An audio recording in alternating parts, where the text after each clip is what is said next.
Hai sobat semua, apa kabar? Baik kan? Semoga kalian semua sehat selalu, bahagia selalu dan banyak rezeki. Kali ini Mimin mau melanjutkan cerita dari novel Ternyata Suamiku Penguasa. Semoga cerita ini bisa menghibur kalian semua ya, dan bisa menemani hari-hari kalian semua. Oh iya, jangan lupa bantu like dan komen ya biar Mimin tambah semangat uploadnya. Kalau begitu yuk langsung saja ke ceritanya, cekidot.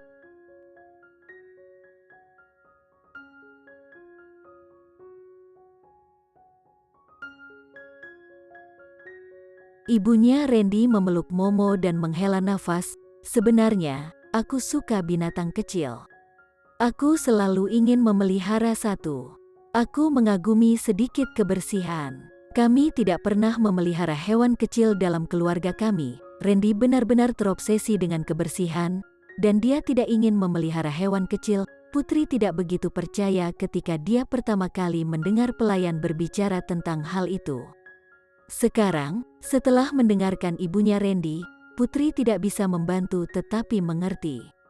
Berarti itu semua benar. Dia memikirkan bagaimana Randy terlihat ketika dia membawa Momo pulang untuk pertama kalinya. Hari itu, Randy tampak jijik dan tidak mau menyentuh Momo. Hubungannya dengan Momo baru mulai berubah kemudian. Ternyata dia berpikir bahwa penerimaan Randy terhadap Momo hanyalah masalah yang sangat sederhana. Tapi dia tidak tahu seberapa keras Randy telah berusaha untuk menerima Momo. "Mama." Suara Randy yang dalam dan seksi tiba-tiba datang. Dan Putri melihat ke belakang dan melihat bahwa dia dalam setelan abu-abu perak berjalan ke arah mereka. Dia berjalan cepat, tetapi langkahnya masih terlihat berwibawa. "Sayang, kamu sudah kembali." Mata Mama Randy penuh senyum, seolah-olah kehilangan barusan tidak pernah muncul di matanya. "Yah, aku sudah kembali." Randy melangkah maju untuk memeluk mamanya, dan kemudian memandang Putri yang berdiri di sampingnya dengan serius. "Apa yang kalian bicarakan?" Ketika Randy melihat mamanya dan Putri berjalan bersama, dia secara alami berpikir bahwa mereka saling kenal. Lupa bahwa dia belum pernah memperkenalkan istrinya kepada ibunya dan anggota keluarga lainnya. "Kapan kamu suka kepo seperti ini?" Mamanya memandang mereka berdua dengan bercanda. "Apakah itu karena gadis kecil cantik ini dan kamu suka padanya?" Mamanya menerima telepon dari Priscilia beberapa hari yang lalu, mengatakan bahwa kakaknya membawa pulang wanita itu, jadi dia tidak perlu khawatir. Kata Priscilia sangat berlebihan. Mamanya juga tahu bahwa gadis itu sering meledakkan sesuatu, jadi dia tidak mengambil kata-kata Priscilia dalam hati. Tentu saja, dia tidak berpikir bahwa Randy punya pacar, dan dia bahkan mendaftar untuk menikah dengan seseorang. Randy berjalan ke sisi Putri, memeluk Putri, dan berkata, "Mama, ini Putri. Kami sudah mendaftar untuk menikah. Dia adalah menantu perempuanmu." Tiba-tiba mendengar putranya sudah menikah, mamanya memandang Putri untuk pertama kalinya, dan matanya menatap Putri. Itu berbeda dari melihat orang asing sekarang. Tetapi melihat Putri dengan hati-hati, memandang Putri ke atas, ke bawah, ke kiri, dan ke kanan. Sejujurnya, sebelum itu, dia membayangkan wanita seperti apa yang diinginkan putranya. Seksi, polos, cantik. Dia memikirkan banyak hal ketika pikirannya melayang bebas. Beberapa di antaranya ada pada diri Putri, lembut, cantik, dan baik. Tetapi dia tidak pernah berpikir bahwa putranya benar-benar akan menikah dengan tipe wanita seperti ini. Dia memandang Putri dengan serius, dan menatap Putri tanpa jejak ketidakmurnian. Dalam sekejap, dia mengerti mengapa putranya membuat pilihan seperti itu. Randy tidak membicarakan masalah pernikahan sebesar ini, dan mamanya pasti akan terkejut. Karena putranya selalu membuat keputusan sendiri. Ketika Randy pertama kali mengambil alih Sandiga, dia juga meminta pendapat kakek dan ayahnya, tetapi mereka semua membiarkannya menyelesaikannya masalahnya sendiri. Bisa jadi karena ini, jadi setiap kali Randy memutuskan sesuatu, dia memutuskan sendiri, dan dia tidak pernah berpikir tentang meminta pendapat dari para orang tua dalam keluarga. Melihat Putri lagi, dan kemudian pada Randy, Melihat betapa lembut matanya jatuh pada Putri, mamanya tidak bisa menahan senyum. Yah, jadi, anakku akhirnya menikah. Ini adalah kabar gembira. Jadi, kita harus merayakannya. Putri tidak pernah berharap bahwa mamanya akan menerima pernikahan Randy begitu mudah. Dia terkejut dan terharu. Melihat Putri linglung, Randy dengan lembut mengusap kepalanya dan berkata, "Jangan panik, semua akan baik-baik saja." Putri tersipu malu dan berkata, "Iya, terima kasih. Kamu adalah anak yang sangat cantik dan baik." Mamanya sangat senang melihat anaknya akhirnya sudah menikah dengan wanita cantik dan baik seperti Putri. Kesan pertama mamanya Randy untuk Putri cukup bagus, dan sekarang Putri telah menjadi menantu perempuannya.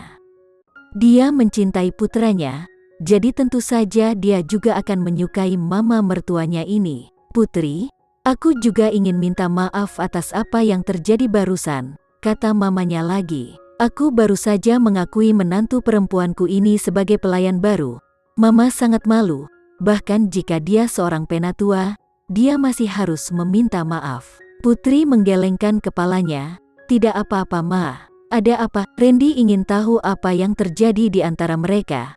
Tetapi mereka menggelengkan kepala pada saat yang sama, dan tidak ada yang berencana untuk peduli padanya. Rencana kerja asli Randy akan selesai besok. Tapi sore ini dia menerima telepon yang mengatakan bahwa keluarga Sanjaya telah datang ke Jakarta lebih cepat dari jadwal. Dia tidak memberitahu keluarganya sebelumnya tentang pernikahannya dengan Putri, dan mereka secara naluriah tidak tahu tentang identitas Putri. Jika mereka bertemu, dan identitas Putri belum diketahui, betapa memalukannya dia. Berpikir tentang itu, Randy bergegas kembali sebelumnya. Randy juga memahami kepribadian mamnya. Selama itu adalah istrinya, mamanya pasti menyukainya dan tidak akan keberatan. Tapi dalam hatiku aku tahu bahwa ketika Putri melihat mamanya mengakui Putri sebagai pelayan baru, hatinya pasti sedikit terluka, dan Randy tidak bisa membantu tetapi sedikit meningkatkan kekuatan tangannya di sekitar Putri. "Papamu masih harus membereskan beberapa pekerjaannya di ruang kerja. Jika kamu memintanya untuk turun, kamu harus memberitahunya tentang berita bahagia ini," kata mamanya dengan gembira. Randy segera meminta papanya untuk turun, dan setelah papanya duduk, Randy membawa Putri dan dengan sungguh-sungguh memperkenalkannya. Dia berkata, "Papa, perkenalkan ini Putri, istriku." Tiba-tiba mendengar berita pernikahan putranya, papanya tidak menunjukkan banyak keterkejutan, atau bahwa ia terlalu menyadari kepribadian putranya. Tidak mengherankan bahwa ia tiba-tiba akan memberikan berita yang luar biasa. Anehnya, wanita seperti apa yang ada di mata putranya? Oleh karena itu, reaksi pertamanya sama dengan mamanya. Setelah mendengar perkenalan Randy, dia melihat Putri pada pandangan pertama. Tatapannya jatuh pada Putri, tampaknya tenang, tetapi sangat tajam, dengan sedikit pertanyaan dan pengawasan. Latar belakang keluarga gadis itu tidak dalam pertimbangan mereka, karena keluarga Sanjaya tidak perlu menggunakan pernikahan untuk memperkuat kekuatan keluarga.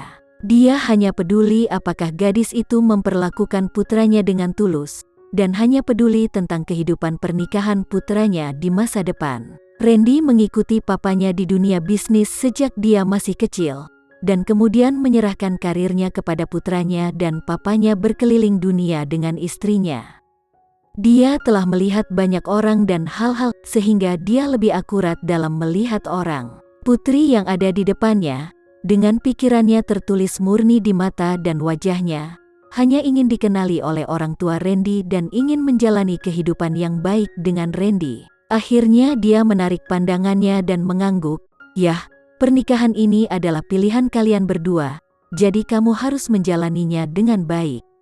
Sebagai orang tuamu, kita berharap dapat melihatmu bahagia." Papanya dan mamanya jatuh cinta pada pandangan pertama. Cinta mereka dulunya adalah kisah yang banyak dipuji oleh banyak orang. Sekarang setelah beberapa dekade berlalu, mereka tentu saja bahagia bahwa putra mereka dapat menemukan pasangan yang dapat menemaninya melalui suka dan duka. Dalam waktu singkat papanya memandang Putri Putri sudah sangat gugup sehingga telapak tangannya berkeringat dingin. Sejujurnya, kata papanya tidak terlalu baik untuknya. Karena Septian Bramasta, dia selalu memiliki beberapa prasangka terhadap ayahnya. Dia sangat khawatir bahwa papanya Randy tidak akan menerima pernikahan ini, dan khawatir bahwa dia akan memaksa Randy untuk meninggalkannya. Dia tidak tahu sampai papanya Randy angkat bicara.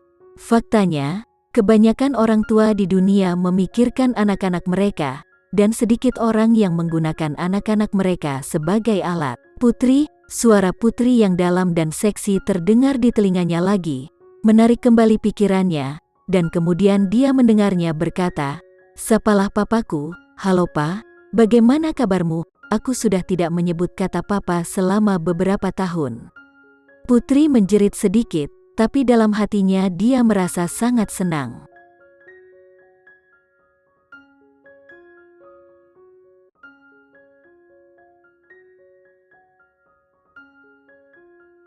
Sekian dulu ya cerita kali ini, kita lanjutkan lagi ceritanya di lain waktu. Oh iya, bagaimana menurut kalian? Semoga bisa sedikit menghibur kalian semua. Jangan lupa like, share dan komen ya. Untuk teman-teman yang baru nonton jangan lupa subscribe-nya. Hehehe. Kalau ada teman-teman yang ingin gabung langganan bisa langsung gabung saja untuk dapat fitur yang menarik dan sedikit membantu Mimin. Terima kasih sudah menonton. Sampai jumpa lagi. Bye bye bye.